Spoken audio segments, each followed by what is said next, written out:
আপনি শুনলে অবাক হবেন, আমি গতকাল সন্ধ্যাবেলায় টিভিতে একটি সিনেমা দেখেছিলাম।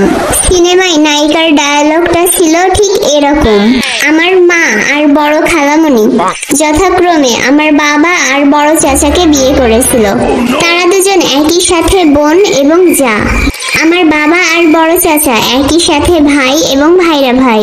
তো ছোটবেলা থেকেই কনফিউজড থাকতাম যে খালাকে খালা ডাকবো নাকি চাচি, আর চাচাকে চাচা ডাকবো নাকি খালু। এটা কোনোভাবে ম্যানেজ করেছিলাম। এক এক সময়ে এক এক রকম ডাকতাম, কখনো খালামণি ডাকতাম, কখনো চাচি ডাকতাম।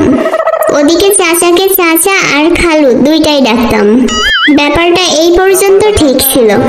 এবার আমার খালাতো ভাই কিংবা চাচাতো ভাই যেটাই বলি, তার সাথে আমার বিয়ে ঠিক হয়েছে। তাহলে ব্যাপারটা হলো যে আমার মায়ের বোন একই সাথে আমার খালা, চাচি, শাশুড়ি। বাবার ভাই একই সাথে চাচা, খালু, শ্বশুর। ওদিকে আমার নিজের মাও হয়ে যাচ্ছে খালা শাশুড়ি আর চাচি শাশুড়ি।